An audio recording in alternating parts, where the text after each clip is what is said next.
Benefits from a galaxy far, far away. My specific purpose is to inform my audience about the benefits and value of collecting Star Wars products and its meaning to me. The central idea is to show how collecting Star Wars can benefit you financially, mentally, and how such a small item can mean so much. First is the benefit aspect of things. I paid my first year in college in cash with Star Wars stuff I've sold. So you see over here, there's got some posters here now. Over here, got a picture of me from baseball, and it's about right here is what I got left. I mean, there's some other stuff over here alongside the wall, some stuff over here, but not important right now for this practice speech. Resale values are insane. In 1977, you could pick up a figure for about $1 or $2 on a card. And the crazy thing about that is nowadays you can get yourself one of these, which is Boba Fett from 1980. Star Wars was from like 77 to about 85.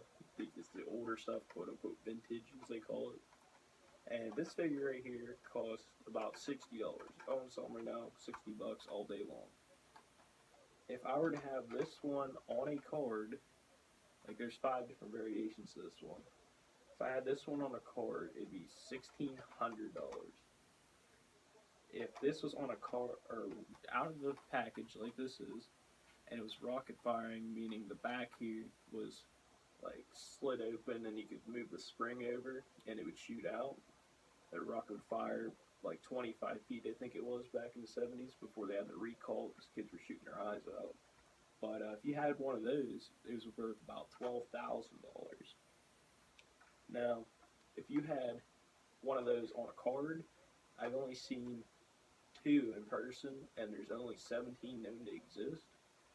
And I saw one priced about 2011 for $17,000.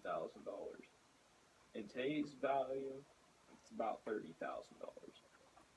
Now, if you had this guy on his prototype on the card, recently sold at an auction for $85,000. This little figure right here, just on a card like one of these, $85,000.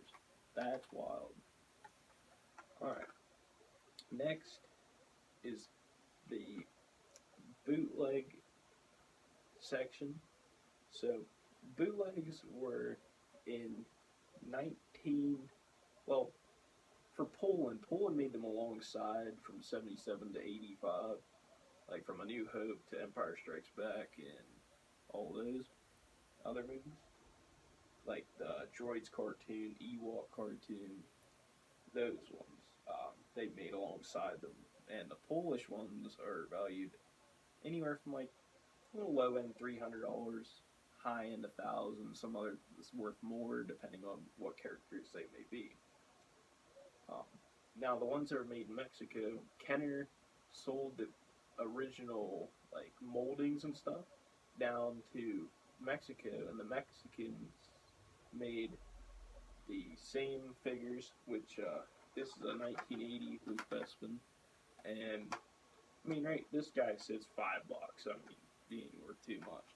But if you had one of these 2 bootlegs made in the 90s down in Mexico, you are sitting on like $20, $25 a piece. But these are the generic ripoffs that were sold for $1. Now you remember, this one was sold approximately $2 at the time. $2, only worth 5. 4 for $1, they're worth 25 a piece. That's insane. Now, if you want to go into something even more insane, is this little guy right here. He stands maybe 2 inches tall, little tiny guy here. I could sell him $35. His value's gone up in the last couple of years from like $20 to $30 to now $35. And he's a 1977, came to New Hope. He was part of the Sand People in Tatooine. And he ended up selling Luke the robots which he sold him R5D4 was a malfunctioning robot. Then he sold him R2D2, which was his companion throughout the movie, and gave him a lightsaber and the message from Obi-Wan Kenobi. And this little guy, if you had him on a card, like a card back, like one of these, he would be about $700. Now, if this guy had his hood was able to be removed, like this was another variation they had of him, he would be worth $900. Just open, just like this, $900. Now, if he was removable hood on a card, $1,700. Vinyl cape now, there's another variation where instead of a cloth cape, they had a vinyl cape. And it's just, little vinyl, like flexible cape. And that is worth $2,000. Out of the package, $2,000, little 2-inch figure. Something you throw off to the side or throw in your couch, dog eats it, throw it in the garbage, donate it to Goodwill, $2,000. And now if you had one of these on a card, which at the bottom of the card it would say Meccano usually. They were like a foreign brand. It wasn't like something you'd get in from Cincinnati, Ohio, or China, or Taiwan. It was another brand called Meccano. And that on a card, $11,000. Now, if I had $11,000 laying around, I'd be a very happy man. Because let me tell you what I would do. I'd be buying more Star Wars, and I'll tell you where to get that. You're going to get more Star Wars at garage sales. That is the best place to find stuff. You get people, 50s, 60s, even younger people, and you go to the garage sales, and they don't know what they have. You find big old bucket, big old thing like this, yay high, this big. They're like, yeah, $20, take it. Take the bin too. They'll walk out there, place it down, sorting through it. You make $400, $500, $1,000, depending on what you got in there. Another place you can go is here in town. Rare Collectibles used to work there, and you can go up there. It was better back in the day. Now he just has a bunch of new stuff, which isn't too valuable, which is what I got here. And that's the older stuff. I've probably made close to $5,000 on stuff I've gotten from him. Now, Cash and Culture is a brand out in Pittsburgh. They used to have a store in Irwin, another store out on 70 in Bell Vernon, a store in the Century 3 Mall, and their Greensburg location. The Greensburg location is where I get most of my stuff because the other stores have closed down. And I've gotten, I'd say, $3,000 out of stuff from there. Another place I recently found is D&B Collectibles. It's down in Plum, PA, out in Pittsburgh. It's down around there on Route 8, going into Fox Chapel, around that area. I recently pulled a lot of cool stuff out of there. Like, that's where I got these bootlegs at. These things are awesome. I love them. They were like $10 a piece. I couldn't pass them up because they had a great story with them. Comic World in Wimber is another place. It's right on the strip there, right before you get into where the Sheets is. I've gone in there, and I've got like a bucket about this big, probably 100 or so figures in there, and a little toolbox. And what was cool about this toolbox was it was a bunch of new stuff, and I saw there's these coins in there. They're Star Wars coins. I thought they were just the new ones, go with the figures, nothing too expensive. Look them up online, and sold them for about $275.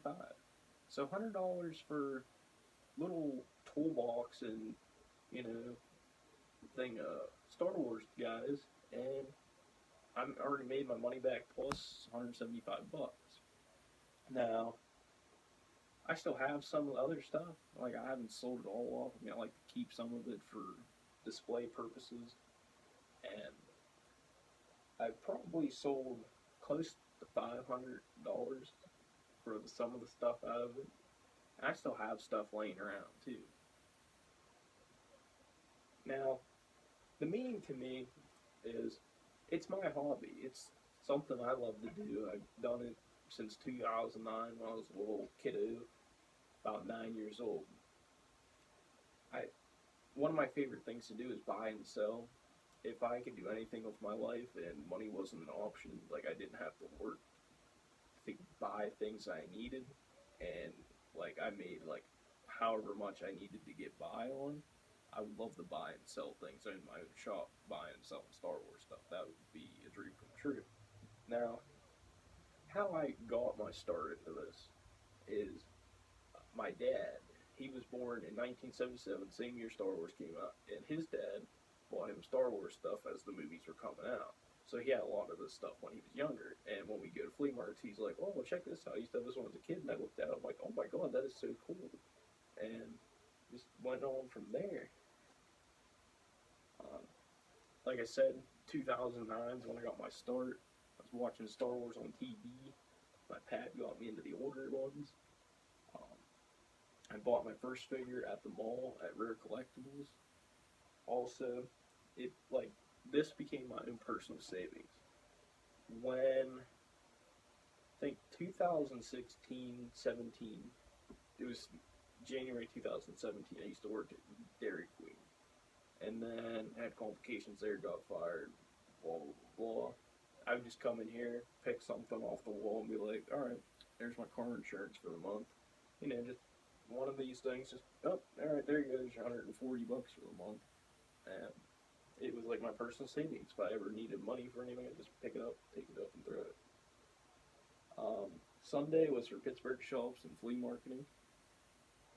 Um, or Saturdays were for Altoona flea markets, and Sundays were for Pittsburgh shops and flea markets out there. Conclusion now is over the last decade, I've decided dedicated early mornings and a lot of money into a hobby that means the absolute world to me, and I will continue my hobby until I grow old. Star Wars is not just toys and sentimental items, but can be a good way to make a few dollars. May the